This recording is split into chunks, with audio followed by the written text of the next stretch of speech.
con los doctores Luis Díaz. La corrupción no se va a combatir si no se destruye esta sociedad, eso está claro. Se pueden dar pasos, se pueden enfrentar. Rafelina Trinidad. Que el dinero que se invirtió fue muy mal invertido. En este sistema de salud que nosotros tenemos, el día a día es sumamente. Y José Pichardo. Ese dinero pudo muy bien sido utilizado en los hospitales, en los comedores económicos, en las cárceles. Por Televiaducto Canal 3, el canal de los mocanos. Estamos entre galenos.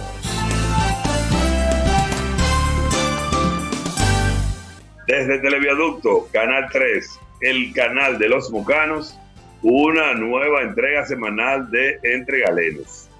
Entre Galenos, el programa más completo y diferente de la televisión, su canal abierto al debate para las incertidumbres que en materia de salud individual y colectiva tienen todos y cada uno de ustedes. Seguimos, como siempre, amigos televidentes, en la modalidad virtual.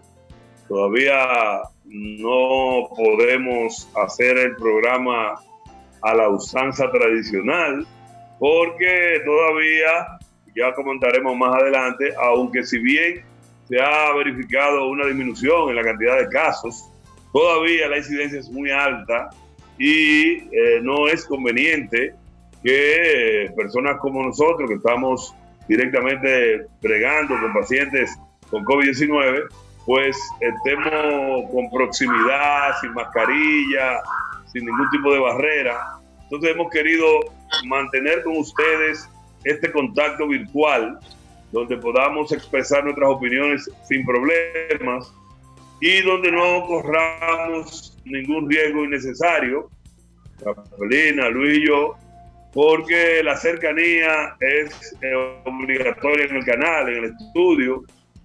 No tenemos los separadores de cristal, que son lo que se utilizan en él, y queremos entonces mantener este tipo de presencia, y como siempre, que ustedes capten el mensaje de que hay que mantener los protocolos para mantenernos libres hasta donde sea posible del COVID-19. Entonces, por esa razón vamos a seguir en esta modalidad virtual, que si bien no es lo ideal, no es lo que uno quisiera, pero es lo que imponen las circunstancias. De todas maneras, el público de Entre Galenos ha sido muy receptivo. He tenido mucha retroalimentación de gente que sigue el programa, opiniones que he recibido por WhatsApp. Es decir, que a pesar de lo incómodo que es para nosotros y para los amigos televidentes, pues vamos a mantener esta modalidad en aras de mantener nuestra presencia y nuestra orientación, y también la seguridad que debemos de tener entre nosotros, el cumplimiento con los protocolos, con el fin de poder seguir brindando esta actividad y seguir haciendo nuestras actividades habituales. Así que buenas noches, Rafelina, buenas noches, doctor Díaz, que está integrando ahora al panel. Buenas noches a todos los amigos televidentes. Buenas noches, doctor Pichardo. Buenas noches a ese público que siempre está presente y que nos contacta a través, como usted está diciendo, de nuestros propios hogares para el hogar de cada uno de ellos. De verdad que seguimos vía Zoom para cuidar de todo el personal, tanto del canal como nosotros mismos, ya que nosotros somos los proveedores de salud y promotores de salud, que debemos de mantener las medidas de seguridad. De verdad que seguimos en pie de lucha. Buenas noches, Luis. Buenas noches. Vamos a comentar. Para usted tener una perspectiva latinoamericana de lo que pasa en el mundo Telesur, en este mismo sistema de cable, en el canal 104, usted sintoniza a Telesur y tendrá una perspectiva latinoamericana de lo que pasa en el mundo. También estamos en redes sociales, ustedes saben, estamos en YouTube, en esa red social de videos. Siempre Manuel, muy diligente, sube todos los programas semanales, ya incluso en esta modalidad virtual.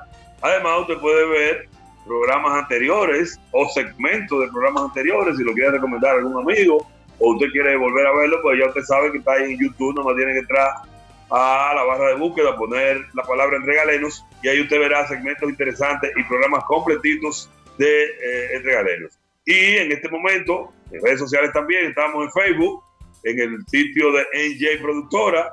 Ahora mismo estamos pues en todo el mundo. La gente que nos sigue en Nueva York, la gente que nos sigue en otras latitudes diferentes a la provincia de Payá y a la región, pues ahora mismo en la red social Facebook, a través del sitio de NJ Productora, nosotros estamos en vivo, transmitiendo en vivo para todo el mundo. Así que ya lo saben. Y una cuenta de Twitter que ustedes saben que cualquier comentario, sugerencia la pueden dejar por ahí. Bueno, pues nada, amigos televidentes, como siempre, como ha sido una costumbre en este tiempo de pandemia, iniciamos el programa haciéndole una rápida revisión al estado de la pandemia actual, tanto en nuestro país como en el mundo. Y bueno, la pandemia sigue en todo el mundo. Ahora mismo, según la página de la Johns Hopkins, hay alrededor de 34 millones y medio, 34.669.320 millones de infectados en todo el mundo o que han desarrollado la enfermedad en todo el mundo por el coronavirus. 34 millones y medio de habitantes del mundo tienen ahora mismo coronavirus y ha habido una mortalidad de 1.029.000 muertos.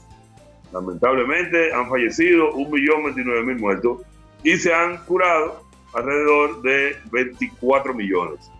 Es decir, que las cifras se mantienen en todo el mundo. La pandemia no da avisos de mejorar como uno quisiera. En algunas partes del mundo, sobre todo en Europa, se están verificando los llamados rebrotes, la famosa segunda ola, algo que aquí deberíamos de aprender, de tener eso como lección, porque países, por ejemplo, como España, que habían logrado un avance significativo en la contención de la transmisión del virus, con las medidas de restricción que habían tomado, pues eso se ha ido revirtiendo, lamentablemente, cuando los españoles han hecho una apertura muy laxa, una apertura muy permisiva, y entonces con todo este asunto de las playas, con todo este asunto de los bares, con todo este asunto de las reuniones sociales, pues están ahora mismo confrontando un rebrote importante en España. Eso mismo está ocurriendo en Italia, aunque en menor medida. Y en nuestro continente, pues ya ustedes ven cómo en las cifras de infectados en todo el mundo, en los 10 primeros lugares hay de nuestra región Estados Unidos, ni modo, que es quien está encabezando ahora mismo la lista de infectados en todo el mundo. Brasil, que está en el tercer lugar, con 4 millones y pico de infectados, casi 5 millones. Colombia, con 840.000. Perú, con 820.000. Argentina, con 779.000. Y México, con 753.000. Es decir, que de los 10 primeros en la región, nosotros tenemos 5 latinoamericanos que están en esa lista negra, podríamos decir, de infectados. Y en cuanto a la mortalidad, tenemos también a Estados Unidos, que es quien está encabezando la lista con 209.000 muertos, Brasil con 145.000 muertos, México está en cuarto lugar con 78.000 muertos, Perú está en esa lista también. Es decir, que en la lista de la mortalidad nosotros tenemos a Brasil, Estados Unidos, a México y a Perú. Es decir, que también en nuestro continente la cosa no va bien, no va como nosotros quisiéramos. Y es precisamente porque estos gobiernos, ninguno, han asumido, es decir, no han asumido el enfrentamiento de la pandemia con las medidas que la ciencia y la práctica han mostrado como eficaces. Y tal y como hemos comentado en programas anteriores, la semana pasada estuvimos el doctor Díaz y yo enfatizando mucho en eso. Lamentablemente, con este enfoque neoliberal de la pandemia, donde se está tratando de dar prioridad a la economía, donde están pensando en función de que la economía debe ser el objetivo fundamental de la vida en este momento, pues entonces los países que han adoptado esa estrategia la están pagando y la están pagando muy mal, porque lamentablemente eso se ha traducido en una cantidad importante de infectados y en una cantidad importante de fallecidos. Eso es algo que realmente uno lamenta mucho y que estos países definitivamente no aprenden, ya lo comentamos la semana pasada, está el ejemplo de algunos países que la han gestionado muy bien, tanto países con medidas estrictas que son las que mejores resultados han dado, como el caso de China, donde no tienen casos de hace alrededor de 3 meses, no tienen ningún caso autóctono, los casos que tienen son importados, y ya tienen en Wuhan, por ejemplo, que fue la ciudad donde comenzó todo, ya están haciendo una vida normal, incluso en muchos lugares van sin mascarilla, y otros países que, si bien no han puesto medidas tan restrictivas como la de China, pero han hecho una buena gestión de la pandemia, como fue, por ejemplo, el caso de Nueva Zelanda, el caso de Suiza, que han gestionado Singapur, Corea del Sur, que han gestionado muy bien la pandemia, porque si bien han permitido, aunque no son poblaciones tan grandes como la de China, han permitido algún tipo de apertura, vamos a decirlo así, pero han sido bastante estrictos con ubicar a los que tienen la enfermedad con las pruebas masivas y aislamiento. Inmediatamente se dan cuenta que alguien está positivo, lo aíslan. Inmediatamente lo aíslan a él, le caen atrás todos los contactos y han invertido una cantidad importante de recursos en muchas pruebas para aislar a los que tienen la enfermedad, y de esa manera han logrado también un relativo éxito en la contención de la pandemia. Y eso lamentablemente no ha sido así en esta parte del mundo, y ya ustedes ven entonces cómo hemos tenido que mencionar todos estos países que al no adoptar medidas de ese tipo, pues entonces han tenido que pagar muy caro eso, con sobrecarga de los sistemas de salud, con mortalidad importante de segmentos sobre todo desfavorecidos de la población, y eso es sencillamente muy lamentable. Aquí en el país nosotros tenemos, según el boletín de hoy, 113,000 casos confirmados, 2,128 muertes, hay una ocupación de UCI de alrededor de un 30% más o menos, y entonces cuando uno ve el detalle de cómo se está moviendo ese asunto, vemos que hoy hay 622 nuevos confirmados, hay 9 defunciones nuevas, y en la ocupación de los ventiladores está alrededor de un 25%. Disminuido algunos de esos índices, todavía se mantienen en ascenso. Cuando tú ves casos nuevos, cuando tú ves una ocupación importante de ventiladores, pues lo ideal es que no haya ese incremento a esos niveles y que la disponibilidad de ventiladores sea mucho mejor todavía. Pero ciertamente ha habido una disminución en la cantidad de casos que uno está, bueno, por lo menos yo, en mi práctica diaria, que estoy viendo pacientes en consulta solamente, he visto una disminución en esta semana, ciertamente. El doctor Díaz, que está gestionando un centro privado, podrá hablar de cuál es su experiencia, y no sé tú, Rafelina, que está en un centro público, cuál es la experiencia de ustedes en cuanto a la cantidad de pacientes que están manejando sus respectivos centros. No, a nivel general, definitivamente ha disminuido. Tal como hablamos antes del programa, usted y yo, se están viendo pocos pacientes sintomáticos respiratorios, definitivamente por probable COVID o casos sospechosos, y los pacientes en UCI también han disminuido. La mayoría de los pacientes que ya llegan ha sido por sumo descuido, que llegan a cuidado crítico, pero definitivamente las personas se han estado manejando mejor en cuanto a los síntomas y llegan al hospital y a la clínica con previo aviso de que ya están con un caso sospechoso, por ende se autoaíslan y pues hacen caso al manejo sintomático de la enfermedad. Por el horario, sí pensamos que puede haber un brote por el horario aumentar, pero al parecer las personas están usando su mascarilla y se están cuidando y están cuidando a los demás en algunos casos porque ha disminuido. No sé, Luis, ¿cuál es la impresión que tú tienes allá en la clínica? ¿Cómo se ha estado manejando la cantidad de pacientes de ocupación cama y ese tipo de cosas? Sí, ha disminuido. A mí lo que me llama la atención es las felicitaciones que la OMS, una institución que para mí no merece ningún tipo de respeto, felicitando a las autoridades por las medidas tomadas y las que siguen tomando. Bueno, es así. Yo lo que llamo a la gente que se siga cuidando, que siga usando su mascarilla y dejando de estar en los lugares de conglomeración, sobre todo en la noche, porque en la noche cuando uno se junta con alguien, se junta a beber, a comer, entonces está sin mascarilla y el riesgo de contagio es mucho menor. Ojalá en algún momento posiblemente podamos tener algún tipo de explicación por eso y no haya la situación que Europa tiene en este momento, que es que en la mayoría de países donde han tomado medidas neoliberales de apertura, están teniendo un rebote importante de esta pandemia. Incluso España, según leí, comenzó de nuevo a cerrar algunas actividades. Así es. Yo pienso, Luis, que con relación al comentario que tú hacías de la OMS ciertamente ha cometido errores, como todos hemos cometido errores con esta pandemia, pero pienso que tal vez esa felicitación tendría que ver con las medidas que se tomaron inicialmente, que si bien no fueron todos los restrictivas que uno hubiese deseado, pero tuvo al inicio, en marzo, abril, cuando hubo aquella restricción más severa que la que hay ahora, se referirá a eso.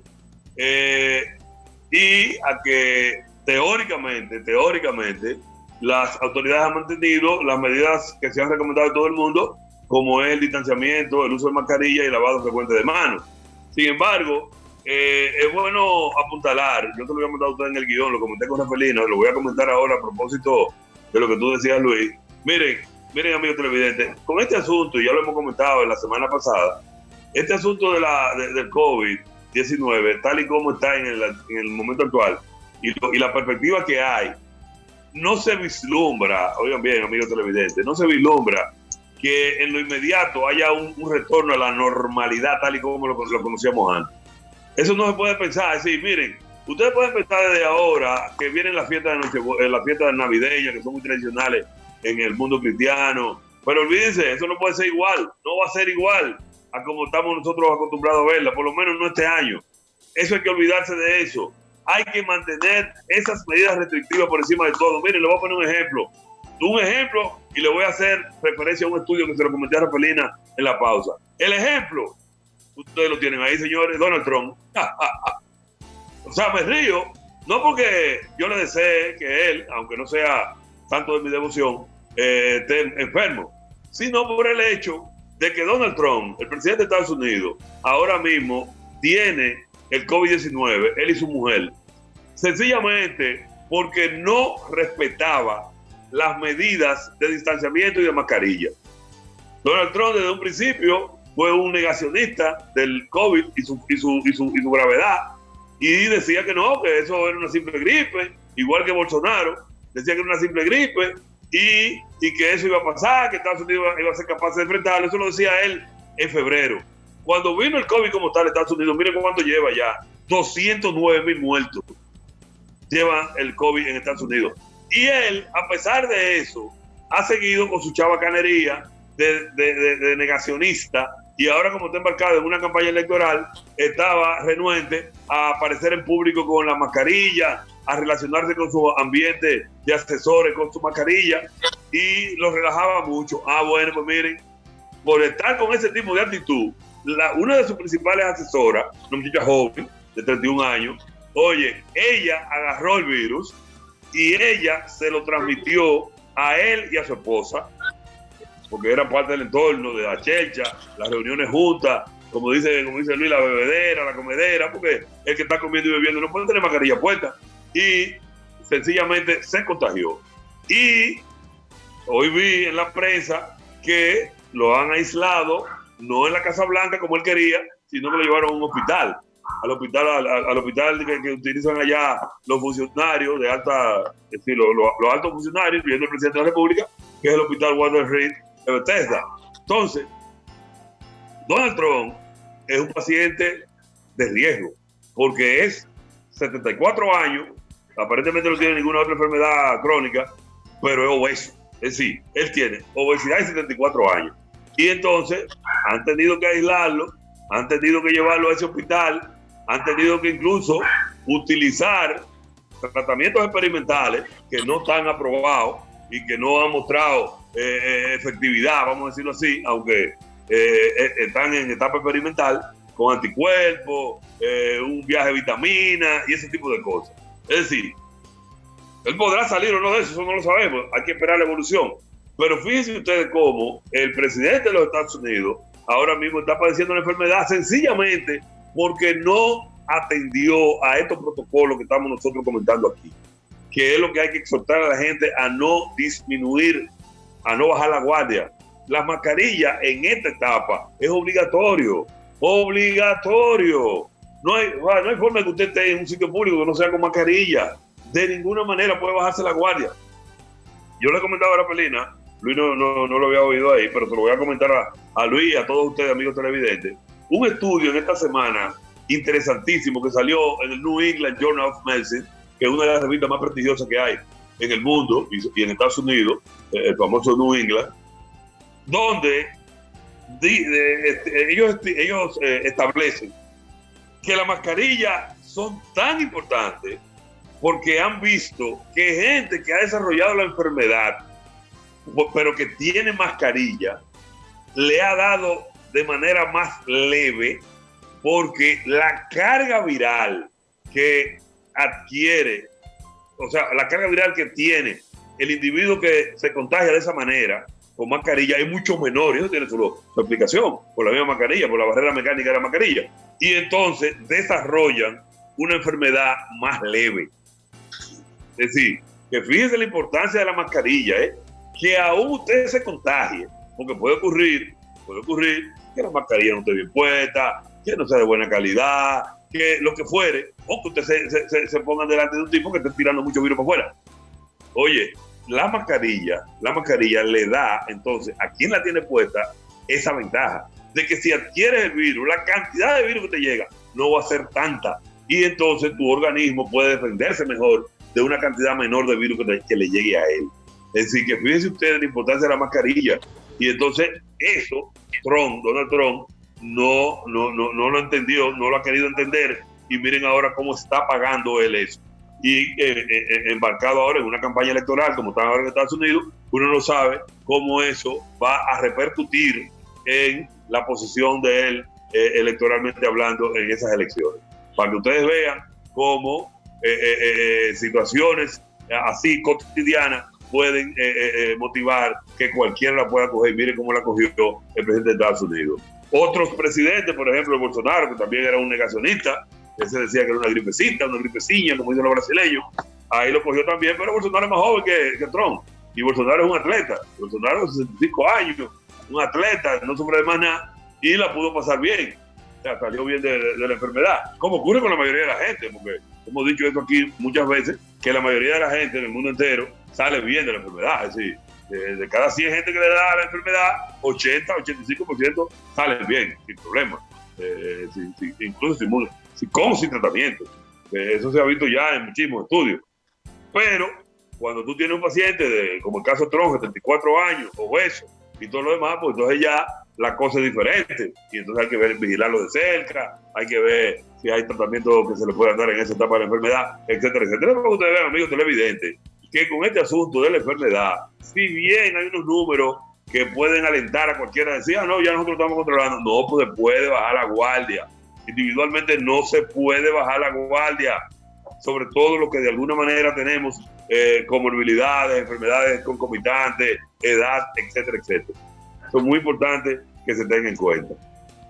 En ese mismo orden de Trump, por él minimizar lo que ha sido la pandemia, el COVID, el virus del coronavirus a nivel mundial, el minimizar lo que son las reglas, lo que son las mascarillas, ha hecho que otra vez haya un brote. Claro, pero claro que sí, claro. En Estados Unidos, el abrir los gimnasios, abrir las escuelas, abrir todo lo que estaba cerrado, ha hecho que otra vez allá en Estados Unidos, especialmente en Nueva York y New Jersey, que es que yo tengo contactos, me han dicho que otra vez ya los hospitales están llenos. Oye bien, Evelina, y eso, Nueva York, que Nueva York y New Jersey han sido los estados que mejores han gestionado la pandemia allá en Estados Unidos. Uh-huh. Porque todos los que han sido, por ejemplo, los gobernadores republicanos, que han seguido esa línea de Trump, por ejemplo, la gente de Florida, en Texas, en Arizona, oye, ahí ha sido un desastre ahora mismo. Es decir, ahora mismo los focos en Estados Unidos, los focos donde hay más casos y más mortalidad es donde han iniciado esa apertura en base a esa doctrina de Trump. Y los republicanos de Florida, los republicanos de Texas, los republicanos de Arizona, ese grupo de estados que están regidos, que están gobernados por republicanos que siguen la línea de Trump de negar la pandemia, es lo que han hecho que en Estados Unidos ahora mismo, como tú dices, el brote de coronavirus se haya intensificado y la cifra de muertos habla por eso, señores. Son 209,000 muertos que hay en Estados Unidos. 209,000, y tal y como se decía en la proyección que se hizo en marzo, le dijeron, oye, si no tomamos medidas restrictivas para las elecciones, nosotros vamos a tener alrededor de 300,000 muertos. Y miren, o sea, 300,000 todavía no vayan, pero no van a estar lejos de eso. No van a estar lejos de eso. Un país que tiene tantos recursos, un país que tiene tanto desarrollo, un país que se supone que es el ejemplo en el mundo. Miren ustedes cómo ha gestionado tan mal la pandemia que 209,000 norteamericanos, la mayoría de ellos lamentablemente pobres, negros, marginados, han pagado con su vida estos desastres que han implementado las autoridades dirigidas por Donald Trump. Bueno, pero yo espero que la naturaleza haga algo bueno y lo mate. Yo, al contrario de lo que tú piensas, yo espero que se muera y que sea uno de esos que llene una cifra más. Ese es mi deseo. Bueno, y miren, ya para cerrar el tema del coronavirus, yo quería compartir con ustedes, amigos televidentes, con Luis, con Rafaelina, otro estudio que en esta semana a mí me llamó bastante la atención. Un estudio español que hicieron en España, se reunieron alrededor de 50 sociedades médicas especializadas y estuvieron analizando el comportamiento de 15,000 casos que ellos cogieron de pacientes hospitalizados, pacientes que estuvieron hospitalizados por coronavirus y que fueron dados de alta. Hubo una mortalidad de alrededor de un 15%, 15-20%, lo que se ha visto en el mundo de los hospitalizados. Estamos hablando del que está interno en un hospital, no del que está por ahí caminando y que va a consulta. De lo que están internos. De lo que están internos, una mortalidad entre un 15 y un 20%. Pero miren qué cosa me llamó bastante la atención por lo que traigo aquí a colación el estudio. Fue que ellos dijeron que en el seguimiento de los pacientes que ya pasaron por la enfermedad, no han visto, oigan bien, en el tiempo de seguimiento de esos 15,000 pacientes, bueno, no de esos 15,000, de lo que lograron irse de alta, no han visto secuelas graves, sino que los que se han ido, la mayoría ha evolucionado bien. Se quejan de dificultad respiratoria algunos se quejan de una tosecita, algunos se quejan de dolores inespecíficos, de insomnio, de dolores en la espalda, de dolores articulares, de inapetencia, de decaimiento, es decir, de síntomas muy generales, pero ninguno ha desarrollado síntomas graves. Y eso es importante que uno se lo pueda transmitir aquí a los pacientes, porque mucha gente tiene el temor, y hay algunos médicos incluso que alientan eso diciendo, no, que el que sale del coronavirus, que se salva, que queda con fibrosis pulmonar, que queda con... No. Eso no es lo que se ha visto. Lo que se ha visto es que la mayoría del que sale de eso, sale bien. Y queda, eso sí, con alguna secuela que en algunos casos muy incómoda, pero la mayoría, según ese estudio español, sale bien y queda con molestias inespecíficas que solamente requieren tratamiento sintomático. Es decir, no se ha visto que esos pacientes estén desarrollando secuelas graves, que después que salen del coronavirus se quedan postrados, no sirven para nada, van a tener una dificultad respiratoria permanente. No. Eso no es lo que se ha visto, y ese estudio español de esta semana también está pues señalando eso, apuntando eso, y qué bueno que sea así. Ojalá que eso se pueda seguir replicando en el mundo entero y que los demás pacientes en todo el resto del mundo pues sea de esa misma manera. Aquí personalmente, los pocos pacientes que yo he visto, porque yo estoy en consulta nada más, la mayoría de los pacientes que vienen vienen con este tipo de síntomas inespecíficos, síntomas de que me duele la espalda, de que a veces me sofoco, de que una tosecita, de que me estoy decaído, de que no tengo apetito, pero no nada grave. Por lo menos esa ha sido mi experiencia en los pacientes que yo he estado dándole seguimiento después del coronavirus, hasta ahora. Yo creo que ya lo que es un estudio, es una situación todavía hay que seguir vigilando porque yo, No, claro. al contrario, estuve chequeando, leyendo, pena que no recuerdo la fuente, de que ciertamente las secuelas, tanto neurológicas, sobre todo neurológicas, se están presentando con bastante frecuencia. Sí, pero sí, es cierto. Allá también, en el estudio español también. De hecho, muchas de las manifestaciones que van los pacientes, la anosmia, la falta de olfato, la falta de gusto, y eso es parte de las manifestaciones neurológicas, pero la mayoría revierte. La gran mayoría revierte. Bien, qué bueno que sea así. Bueno, lo que hay que darle seguimiento, como tú dices, y ver si eso se puede replicar en todos los pacientes en todos los países, porque el hecho de que sea así con España no quiere decir que va a ser así con Dominicana, ni que va a ser así con Estados Unidos. Pero hay muchas cuestiones que tienen que ver con etnia, que tienen que ver con condiciones de vida, con una serie de situaciones, pero hasta ahora... Y el virus se ha comportado de manera diferente en todas las... Exacto, pero hasta ahora, tanto los chinos como los españoles están reportando lo mismo. Y lo que uno ha visto, no sé la experiencia tuya, Rapelina, pero lo que yo he visto, por ejemplo, yo que lo que veo en consulta nada más, lo que me llegan después de, más o menos siguen ese mismo criterio. Y ahora, sí, el que tiene una enfermedad de base, eso, es decir, el que ya tiene una enfermedad de base y le da el COVID, esa enfermedad se agrava, ya es otra cosa. Y hemos visto algunos, incluso médicos, que han desarrollado serios problemas, pero porque la tienen atrás. Y esto lo que ha hecho ha sido agravado bastante. Es la realidad. Bueno, señores, hablando de temas médicos, para que vean que los médicos siguen hablando de medicina, este es el mes del cáncer de mama. Este es el mes del cáncer de mama, señores. Octubre, como siempre. Ustedes recuerdan que antes hacíamos mucha parafernalia, destacábamos mucho con afiches, con videos y con comentarios, entrevistas y todo lo demás. Destacar que octubre es el mes de lucha contra el cáncer de mama en todo el mundo y que es una buena oportunidad para que nosotros acá comencemos a hablar de eso en este mes.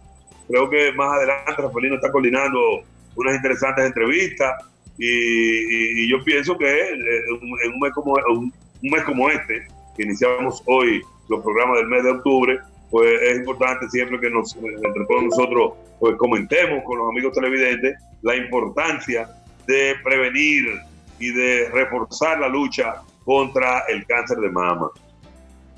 Así es, ya llegó octubre y como cada año, el protagonista de este mes es la mujer y a ella le damos la suma importancia que merece, destacando todo lo que se debe de hacer en contra del cáncer de mama, cómo debemos de luchar, cómo debemos de chequearnos, cómo debemos de nosotras mejorar lo que es esta situación y decirle no al cáncer de mama.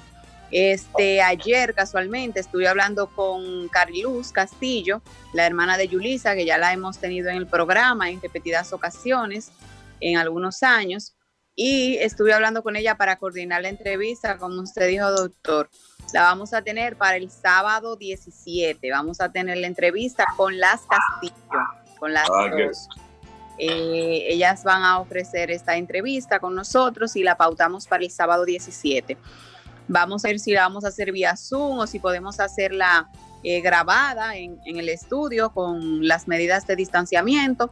Vamos a ver cómo lo hacemos, cómo lo planeamos, pero para el sábado 17 tenemos a las Castillo con nosotros. Qué bien, eso yo creo que es importante, desde ya anunciarle a todos ustedes, amigos televidentes, que el sábado 17 vamos a hacer un programa especial con las doctoras Castillo, que son ambas sobrevivientes de cáncer de mama, pueden dar una experiencia vívida y son muy buenas comunicadoras y son gente del entorno de uno, porque son dos guerreras, dos batalladoras que deben ser ejemplo para la mujer, no solamente mocana, no, yo diría la mujer dominicana y la mujer de todo el mundo. Pienso que son dos estrellas, pues, ¿no? Les digo a ellas, para que cuando vengan aquí al programa pues puedan compartir con nosotros y con ustedes, amigos televidentes, toda su experiencia, todo su conocimiento, toda esa valentía y toda esa vibra positiva que ellas pueden transmitir por este programa a todas las mujeres, bueno, a las mujeres y a los hombres también, a los hombres porque les puede dar cáncer de mama y a los hombres porque tienen que apoyar a las mujeres en esta lucha. Yo pienso que es importante desde ya, amigos televidentes, que vayan ustedes preparando su agenda para que el día 17 podamos pues compartir con las doctoras Castillo esa entrevista que van a dar acá en el programa Entre Galenos. Yo quiero aprovechar, hablando de cáncer, de aquí nuevamente apoyar la posición valiente que mantuvieron dos diputadas, la joven Juliana, la que es artista, la que es sobreviviente de 3 cánceres, mama, Okay. y otro, que la otra diputada, no recuerdo el nombre, pero que tuvieron una participación excelente, valiente, clara, en contra, en una sesión de la Cámara de Diputados, en contra de los planes de este gobierno de privatizar el Instituto Oncológico. El Instituto Oncológico es una institución pública hecha con dinero público y es la única institución del país donde los pacientes con cáncer cuentan con tecnología de punta para garantizar o tratar de salvarle la vida. Desde aquí nosotros nos solidarizamos y exigimos ciertamente que se paren esos planes de privatización y que se mantenga como una institución pública, que se corrijan ciertamente los errores que hay, que se exija una gerencia a la altura de la transparencia y la honestidad de los fondos, que se asignen mayores fondos, porque ciertamente el cáncer está dentro de las patologías que más muerte causa en esto. Yo he estado tratando de comunicarme con ella para ver si pudiéramos invitarle al programa para que ponga su... y que también sirva de ejemplo. ¿Fuiste quién? ¿Con la diputada? Sí, sí. Ah, pues mira, sería interesante eso, ¿eh? Yo llamé a la Cámara de Diputados, pero no me han podido dar su celular. Vamos a ver si podemos lograr. Porque podemos coordinar con ellos una entrevista por vía Zoom. Así que No, claro, claro. que sería interesante, sí, muy interesante, la verdad que sí. Y ella lo defendió muy bien el punto, porque vi en la publicación que a ella le dijeron que eso era mentira, ellos desmintieron lo que ella había dicho y ella claramente le dijo, yo sé muy bien lo que estoy diciendo y ahora sí ustedes van a decir que van a desmentir lo que yo estoy diciendo, pero luego van a volver otra vez a querer privatizarlo y ella lo defendió con uña y diente, como decimos nosotros. Muy, muy buen punto por ella. Bien, señores, miren, vamos a hacer una pausa, porque eso es del lugar, la verdad que hemos avanzado bastante. Porque hay 3 punticos ahí que yo quisiera, antes de despedir el programa, que nosotros brevemente lo toquemos. Vamos a hacer una pausa y a retornar entonces con la última parte del programa.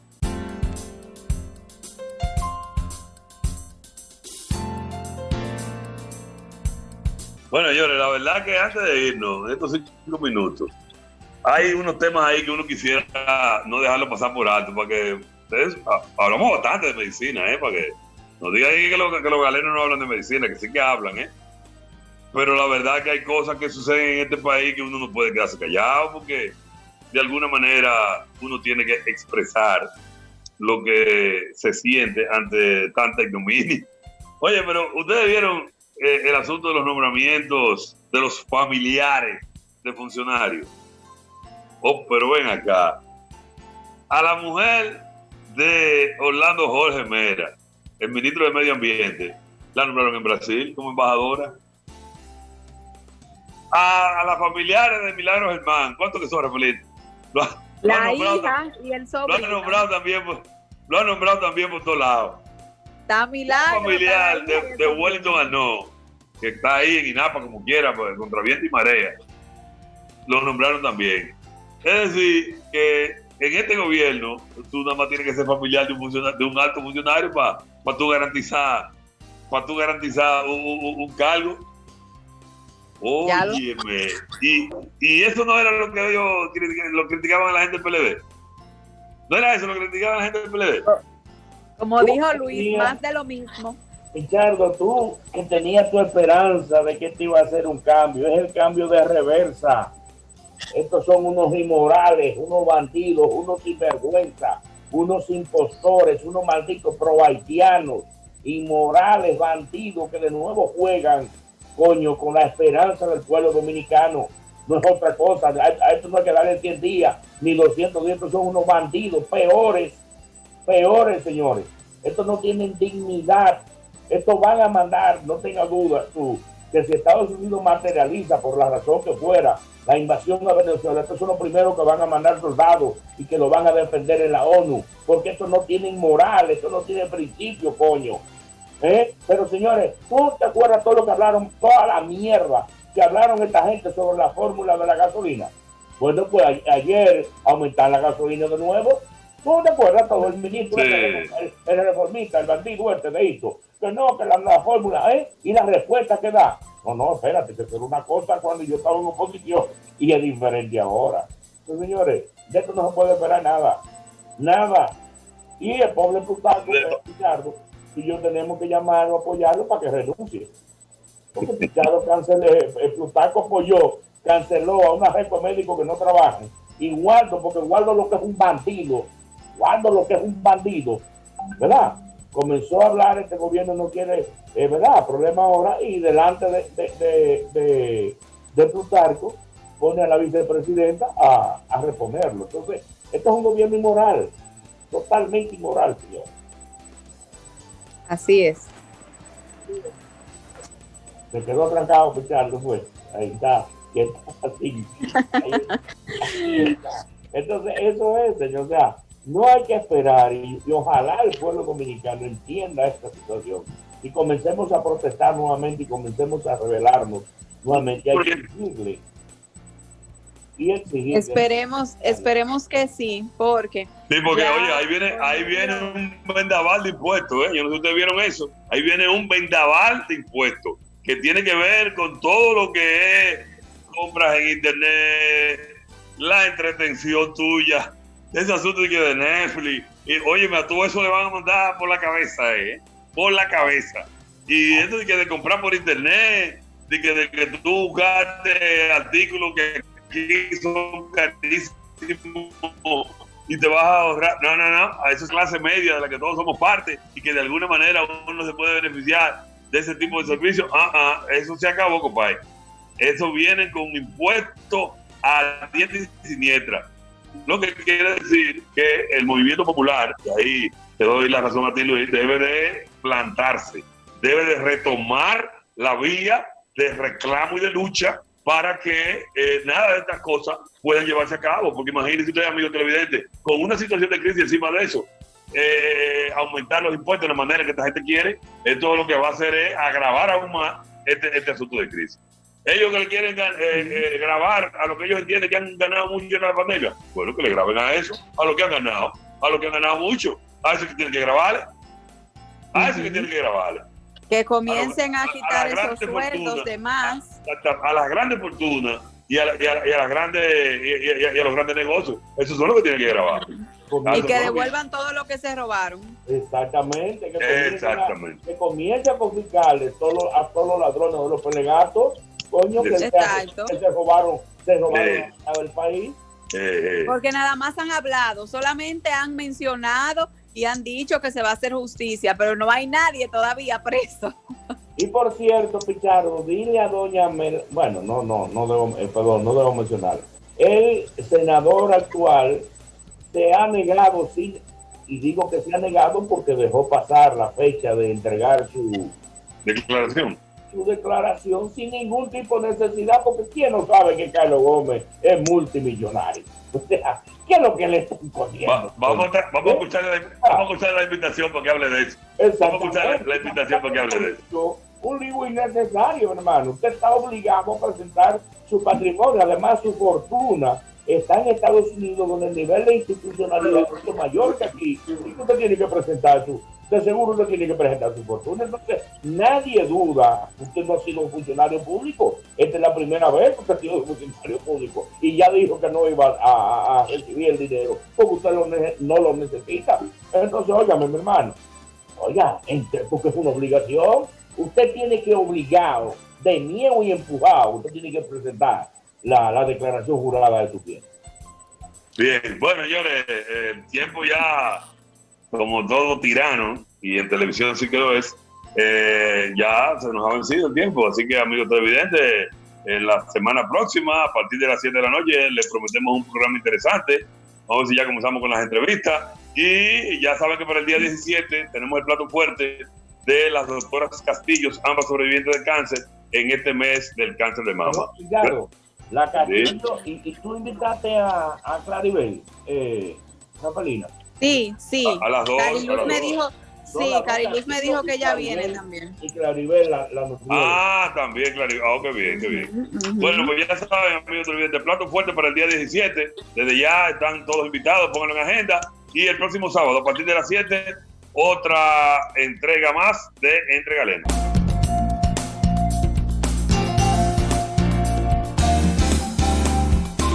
Con los doctores Luis Díaz, La corrupción no se va a combatir si no se destruye esta sociedad. Eso está claro. Se pueden dar pasos, se pueden enfrentar. Rafelina Que el Trinidad dinero que se invirtió fue muy mal invertido. En este sistema de salud que nosotros tenemos, el día a día es y sumamente José Que ese Pichardo. dinero pudo muy bien sido utilizado en los hospitales, en los comedores económicos, en las cárceles. Por Televiaducto Canal 3, el canal de los mocanos. Estamos entre galenos.